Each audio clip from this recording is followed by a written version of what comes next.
Hello, hello, hello. This is Famika Capricorn, also known as Her Story. And today I have a beautiful young lady by the name of Adira who is telling her story of the reasons why she left the Kingdom City Church. And this is about Prophet Brian Corn. In this video, she goes on to explain how she basically was taken advantage of. And I'm going to stop the video on and off to commentate as we go. So here we go with the first video. Moment that video up. Most people have probably been waiting for, because it's like kind of like I just disappeared out of nowhere from this church, right? This is the reason why I left Kingdom City Church. Prepare yourselves. The reason why I left Kingdom City Church is a lot of different factors. The noise in the background is her beautiful little baby girl. So we're going to hear a lot of the little bambino in the background kind of cutting up. She's probably encouraged by some TV show. She's going to also start singing. And I kind of cut it off at the end of the video because it kind of got a little too much. But the banging and the little cute baby noise is her little girl in the background. Okay. I'm going to keep my words right and I'm going to use my words correctly. Even though I have everything documented from the very moment that I was approached until now. But I feel like I deserve to speak my truth. It's okay. It's the truth. I shouldn't be frightened or scared to speak my truth because there's fans worse than the beehive that he has. And just a lot of factors. There's some people there, allegedly. There's some crazy people that are possessive over him, right? But it's not just them being possessive. It's something that someone is doing, I have to use my words wisely, to cause these women to be very possessive, right? To the point. Now, they really weren't possessive. They were being toxic, honey. And they were jealous of you. Remember the video we saw of how they treated that lady, disrespecting her in front of her grandson over $1,200. So they treated you how they felt about you. Carry on. Where it drove me out. When I look at this church, right, and I look at these members, I am grateful for them. I'm grateful for the people there. I'm grateful for even down to the leader. But I can say that I had one of the worst stages of my life going to that church.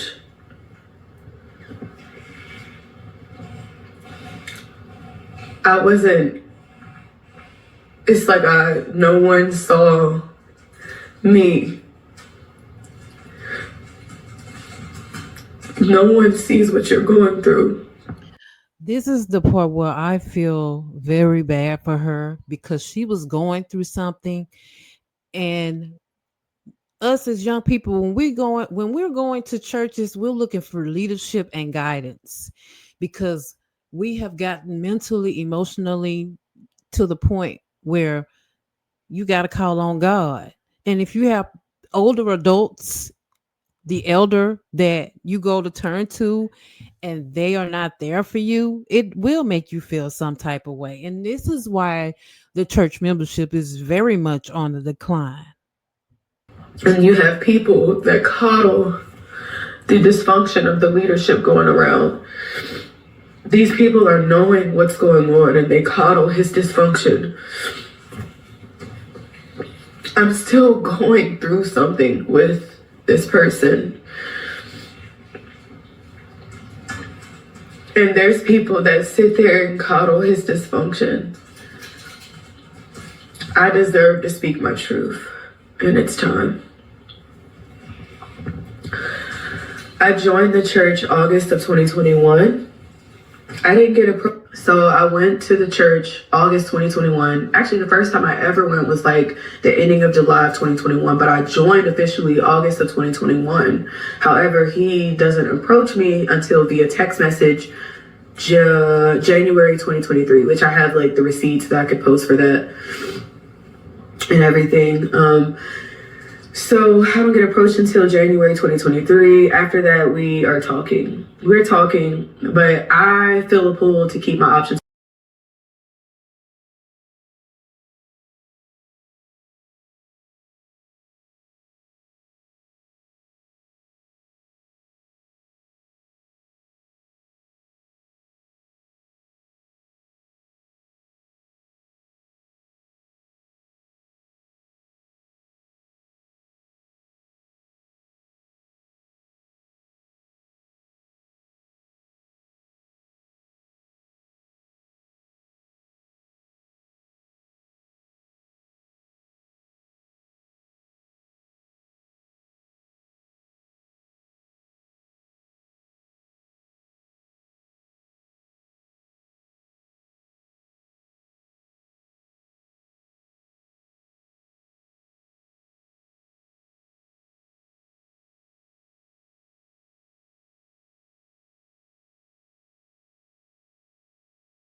I'm just talking in the mic off, y'all.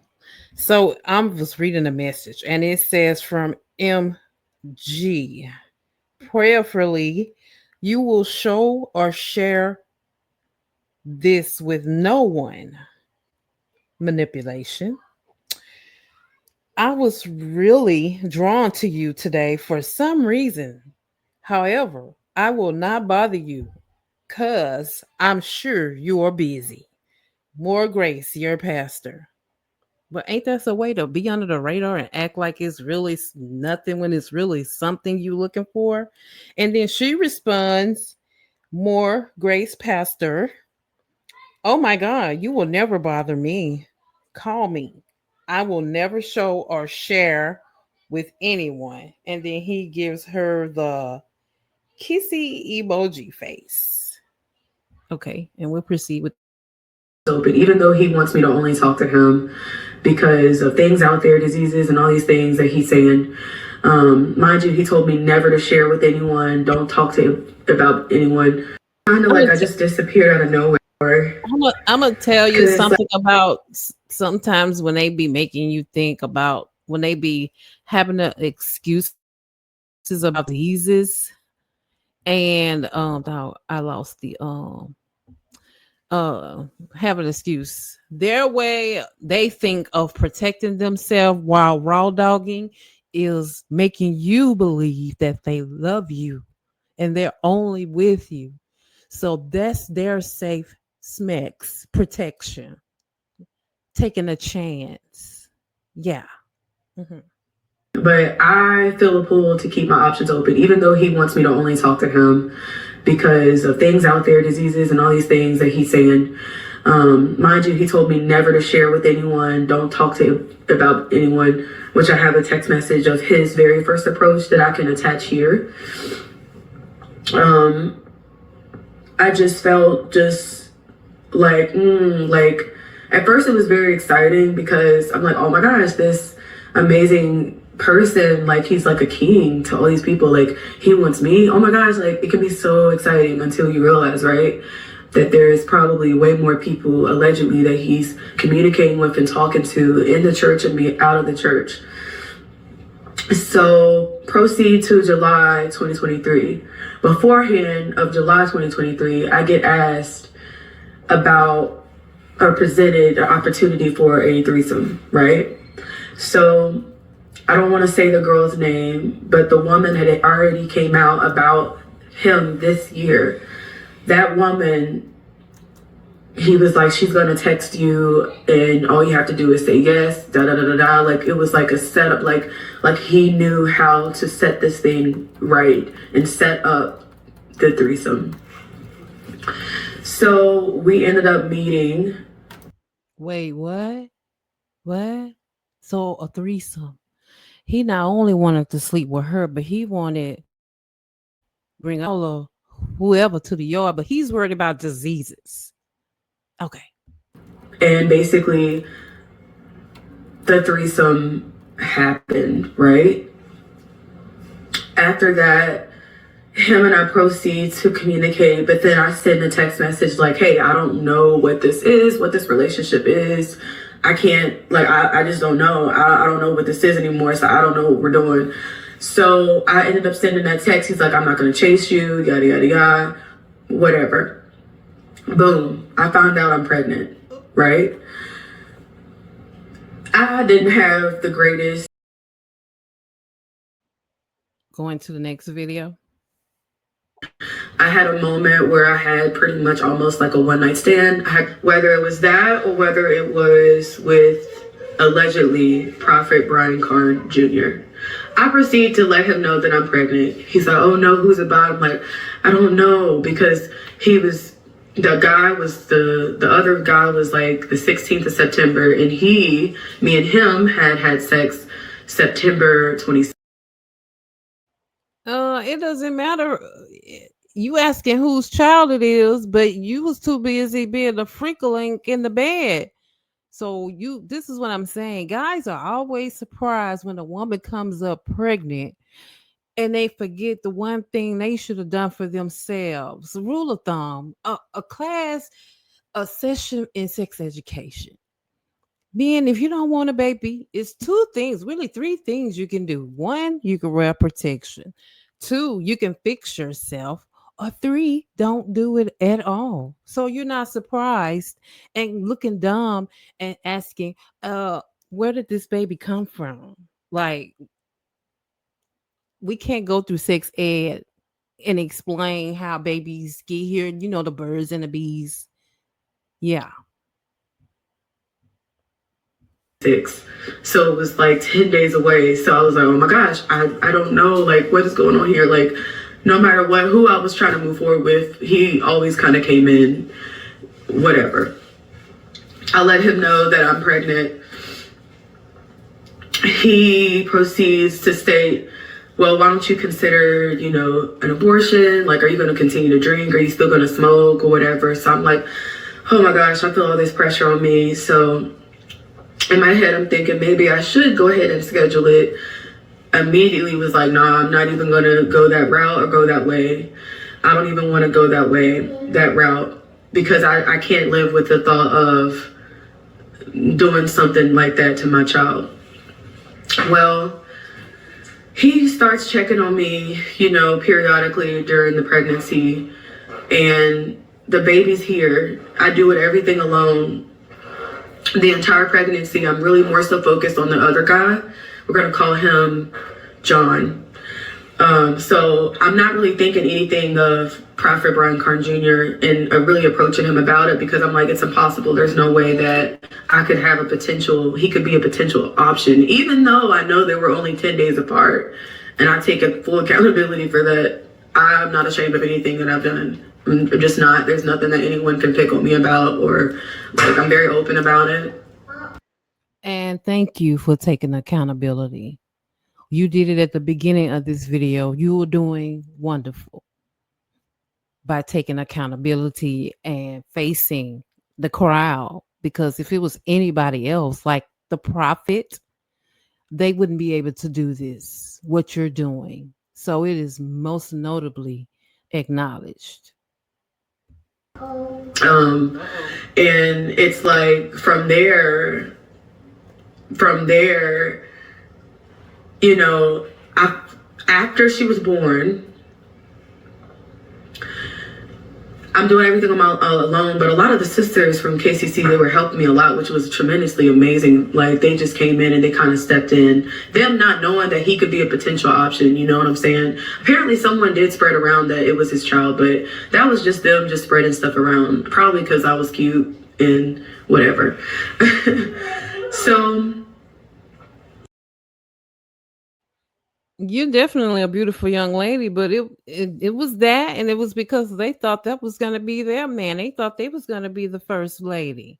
So you know those ladies in the church was mad that they didn't get a turn. That's why they all dog piled on you the way that they did. That's why they bullied you, because he looked over them after they've been probably members in his church for a long time, doing all the pick me things they could do for him, showing him all kind of servitude, and he just paid them dust. speed forward, I finally ended up approaching him this year, right, about a DNA test. He calls me a week later. Mind you, I did it through via text message. So he proceeded to call me a week later and he's like, hey, I'm not ignoring you. I'm going to take the test. Like, I'm just letting you know that I'm not ignoring you. I'm going to take this DNA test for you.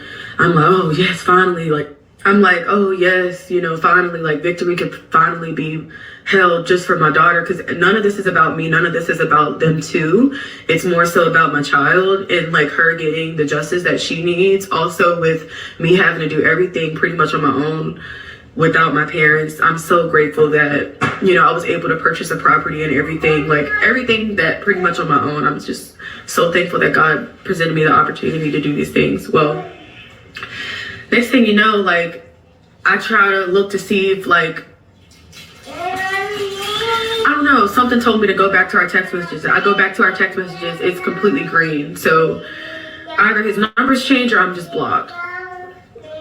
Whatever. I find out that I could be potentially blocked, but then he still proceeds to call me from no caller ID. And he's like, hey, I'm just checking on you. I don't want anything. He would call me from no caller ID. So Yeah, he checking on her to see if she got rid of that baby yet. He flipping out at that church and at home, and he don't know what to do. He don't know what to do. He's embarrassed, but why?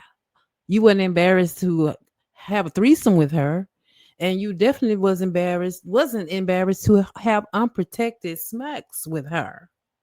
current boyfriend that I have now was like, oh no, you, this ain't gonna happen. So I was like, oh, well, you can answer the calls, honey. He's like, nah, you gotta change your number. You can't be just getting these calls and it's 10 o'clock at night, whatever. So I'm like, okay, well, you know, I'm gonna change my number. I changed my number immediately. After that, I never got any calls or anything like that. So months go by. I'm like, dang, man, I really wish he would have let the man respond to him so he could really feel that, you know, because I agree with her boyfriend at the time. Like, yeah, you gotta you only need to speak to him in a professional setting. He shouldn't be messaging you after 10 o'clock, trying to see if he can get that groove thing back. He's not ministering to you. He's not trying to save you.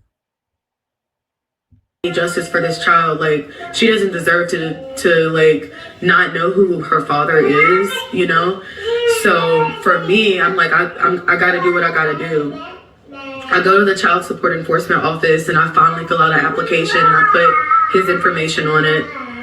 And I go and fill it out for the other man, John, as well. And I put his name on the application because I said, no, I can't just go after the one guy. They were only 10 days apart. Like, I have to make sure it's even. It's not because of who he is. Like, I get it. But at the same time, my daughter needs the justice and that she deserves. Like, you have a whole lot pastor that's preaching on a pulpit, but dodging a DNA test behind the scenes. Mind you, I have to sit there and watch all this unfold. And I'm just so kind. But I'm like, girl, it's been 2 years now. Your daughter's 1 year old. You need to figure out this. You need justice for your daughter, and it's all about her. It's not about any of them, right? So he dodging paternity tests for almost 2 years. Was he? I mean, he wasn't at church where they couldn't serve him. Like, she couldn't serve him or somebody could have served him, because almost 2 years, that's kind of strange without him being served. Hmm. So I called the case manager about like a couple weeks ago, and she's like, "Hey, I just sent out the letter." Like, and I was like, "Oh my gosh, okay, like you sent out the letter." So for me, I know that the letter potentially got sent or is getting sent, but mind you, I still don't have justice for my daughter, because I didn't have that much of a core.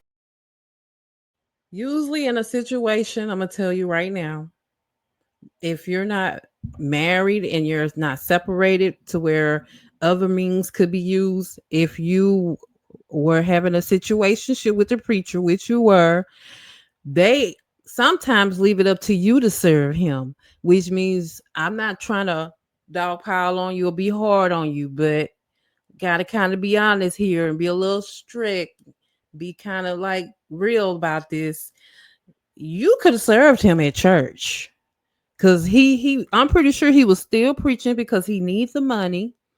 And if the church is protecting him, there are many ways he could have been served, even if it wasn't through you. Whether it be waiting on him to come out of church and somebody sitting in the lot, as long as that paper's in his hand, he can be served at that church. Or you could have gave them support enforcement the address to the church if you did not have the address to his home. Because I'm noticing you didn't say you were ever at his home, unless you were and I missed it. So there are many ways that he could have been served. Operable men, because of the decisions and things that I've decided to make, which I take full accountability for that. But I've gotten the help that I needed. I took the step to take therapy, and I started taking therapy over the situation. And I got completely sober. I am going on about to be 6 months of being sober from alcohol, from smoking vape, smoking weed. Like, I'm completely sober, and I thank God for just changing my life around. If it wasn't for my current boyfriend that is such an advocate for me and my child, I wouldn't have been able to take. Congratulations. Very congratulations. Yes. On your sobriety with both of those steps. But you do have to change your environment in order to be like in that state of being like completely sober. So all this is going on. Mind you, earlier this year I had taken the girl Vashti.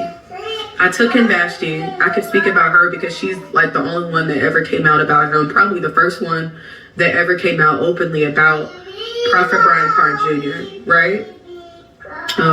Shout out to Vashti. She's such a beautiful spirit, man. She's just so beautiful.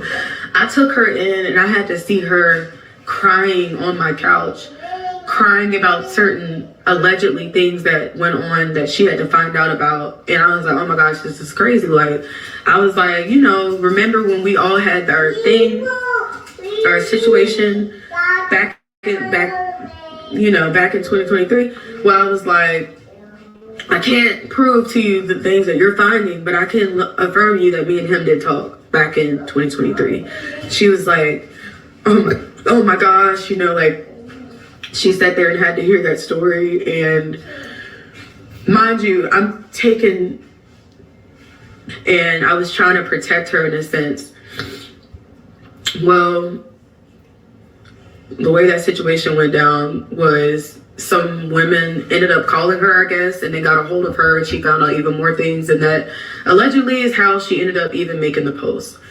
Shout out to her. Vashti is a very kind individual, by the way, and she's such a sweet person. And I just feel really bad for like everything that like happened to her. And I was like, I don't know. It was just it was horrible. Like the months that I took her in, like, we had an amazing time. She really ended up becoming like a real sister to me. But it was really sad just me seeing things that I saw. And like, it wasn't the greatest moment. Like, it was just kind of sad. That's how much of a true sister she was. Everything that I did was purely and solely genuine. And I was like, dude, like, this is insane. Like what? And then when she revealed to me that they were together for 10 years, I was like, oh my gosh, like I knew they were together for 10 years before she even posted the post and came out about it. It was so hard for me. I was confused because it was just so many things that I had to get clarified in my mind because I said, no way this man did this, and no way the things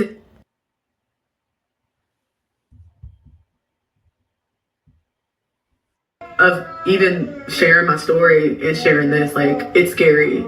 Everything that I went through is scary because he's really, really powerful, right? And he has people that coddle his dysfunction, people that know what he's doing. I remember like my last day of pretty much me making up my mind, like I'm not going back to that church. That was this one lady, we're gonna call her Susan. Her name is Susan, right? She knows every single thing that's going on. Mind you, she's still there till this day. She knows everything that's going on about this man, and it's just sickening to me. A lot of them know what's going on with this man behind the closed doors, but they're coddling his dysfunction, which is a little sickening to me. And I'm not going to put them out because they're probably under some type of manipulation, allegedly, as well. Of course they are. They trying to be the first lady, honey. That's the whole gig of it all. They know he easy too. They figure he slept with you, he'll sleep with any one of them. So of course we know the biggest pick-me's are in the church. Look at all them single women. You mean to tell me all those Dinkins in there and can't nobody get married? It should be an overwhelming amount of marriages with the amount of women in the church and the amount of men that are in the church. It should be. What's wrong with this? What's wrong with that picture? From this man. He holds a lot of power, right? Whatever. In my mind, I'm like, when this lady called me and she was like, she always talked about him, number one, like always allegedly communicating about him, like possessive over him in a way. But it was something that she did that completely drove me away. It was like just something really possessive. And she also tried to spread around the story about him and I and what happened with us in the situation. And it kind of like drove me out because then I came in and I started to see like the stares and the people looking at me weird, and it got kind of really creepy. Like it can get really creepy around there. They're really creepy and really possessive. There's some women that are just really creepy there. They're possessive, and it's okay. Maybe it's something that happened. I'm not sure, but I still care about them too, you know? It's unfortunate, but there's some women almost waiting their shot allegedly to be a first lady. And I'm like, I don't know. But I was like, I prayed about it, and I don't want to speak out with any type of like ill will intention in my heart and have any like malice in my heart. But at the same time, I'm like, girl, that was your truth. That was your story. If he didn't want to be a part of the story, he shouldn't have been in your story. So it's like, I feel like I have every right to speak on my truth, and maybe my truth can help some women or people that could be in that church still potentially going through what I might have went through, where I had to keep everything a secret. And while I'm seeing him raise his hand in victory, I'm struggling and I'm going through things inside because I have to keep things secretive between me and him, even when we started talking. Mind you, I told y'all I was keeping my options open because I said, something ain't right here. I felt like, there were certain things that I approached him about, and he even got one girl to call me on like a three-way to prove that he wasn't communicating with her. I found out years later that he allegedly was talking and still communicating with this lady through my friend that I had took in. So it was like so many things when I took her in that got like officially confirmed that I was like, oh my gosh, this is insane. Like, is this really my pastor? Like at the time, like now my ex-pastor. But this is someone that like, I looked up to and I highly admired, and I was like almost kind of like scared of in a way. Of like, I don't know. It was just so many things that like I was just scared to communicate or talk about. But the fact that I'm like still going through the process of like waiting on this DNA test to come back, I just really don't genuinely know. But I can say that like I'm a really nice person. Like I wouldn't harm a fly. And I just hate that like I had to go through something like that. I don't know. I just feel like, I don't know. I would get the shirt off of my back. So I don't understand why I would be the one to go through something like that. Like, why me? Why can't it be anybody else? Because he saw a weakness in you. You came to him with what he felt were problems, and to him that made you a victim. It made you easy pickings. It made he take advantage of at your weakest points. He never truly loved you. Like they men that are toxic, that are manipulators and coercers, they see you, they know you when they see you. And that's sad. I take full accountability, and I know that I played a part because two is like it's two people that are involved, so I get it. But at the same time, I'm like, girl, like, don't be frightened to speak up and tell your story. Like, be honest, it's okay. And then I see my friend get attacked like that, and I really care about her as a sister. I'm so serious. My friend Vashti, I really care about her a lot. And I just seen her get attacked. I seen the scrutiny. Like, I seen the people from KCC like swarm on her like the bees, like almost like the beehive for Beyonce. Shout out to Beyonce. But it was like, no, like I'm gonna speak my truth. Like I told my dad. My dad was like furious, like not like that, but he was ready to like speak to him allegedly. But I was like, Dad, like don't worry about it. So my dad ended up just telling like his brothers and sisters, and like I'm just so glad that God like protected me, because like God's rejection is his protection. So I'm glad that it didn't end the way that I wanted to. And sometimes I even still feel a pull to even attend that church and go there. But it's like, girl, everything you went through, you must be bad, crazy, like just crazy, you know? But I I had to speak my truth. And for anyone that might be going through, your love, sister, you're loved. I'm not even going to speak on anyone else's story or anything else that I know, because I know a lot. I found out so much information that it was mind blowing to my brain, to my mind. But I say this to say that he's probably, maybe God helped him to get help. And I'm not like trying to count his sin against him or anything of that nature, because I believe that God could change him. I really do. But I also deserve to speak my truth. I have to be okay knowing that some people are going to speak up and speak negative and ill will about me or the situation, because they always want to blame the girl, but they never want to look at the actual person that holds the power, which is kind of creepy also in itself. But like, I deserve to speak my truth, and that's okay. It's okay. Look, a predator gonna prey. It's gonna be creepy to you, but this is what they do. Even if it's a fake prophet like Brian. So he preyed on you, dear. He took advantage of you. That's you. You've never done that before. So he definitely preyed on you and took advantage. It's okay for me to speak my truth. And I am almost, you okay? Mommy's here. It's like I'm almost, I don't want to see anyone else have to go through what I went through. And for the women that allegedly still might be there doing what they're doing, which I'm not even going to speak on, because I'm not even going to go there, because that's a whole nother story. That's a whole nother big route. Like, I feel bad for them.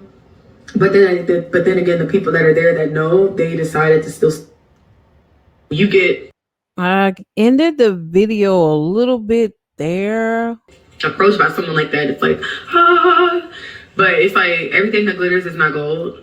And I feel like I fell into the trap of maybe his all of that, you know. But it's like, it's not worth it. And I'm still grateful and appreciative for like everything, you know. I'm not knocking that church, but I'm saying that's the reason why I left. Okay, girl. I ended the video there because the baby got very emotional.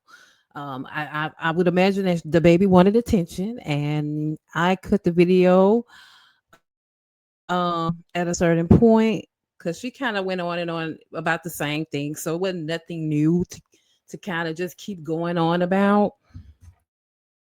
But going to proceed about Prophet Brian Corn, what I must say is we have a lot of people out here pretending to be prophets, naming themselves things like a prophet and bishops, and they are not those things.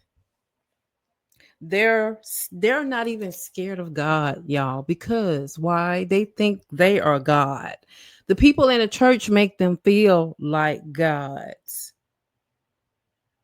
That's why they do what they do. And that confuses me because if you do what you do and you don't believe in God, even if you do believe in God in a way, and you have no fear for him of the consequences that await you, and that is so perplexing to me, that you don't fear a higher being that will punish you for your bad deeds, taking advantage of this young lady during her weakest moment. She was going through addiction with smoking and drinking, and he wanted to offer her a three-way as if that was a cure. He didn't send her to a therapist. He didn't send her to somebody for help. He didn't help her, but he wanted to deal with her in a way that would disrespect her body and confuse her mind to the point to where you got her pregnant and you evaded a paternity test, which the baby probably allegedly could be yours.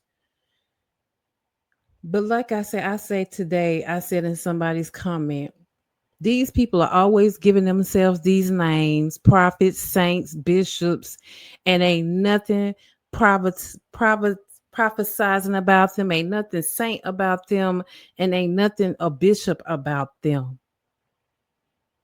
And in the end, when it's their turn to be before the Most High, they're going to pay for that this act that they pretend to do.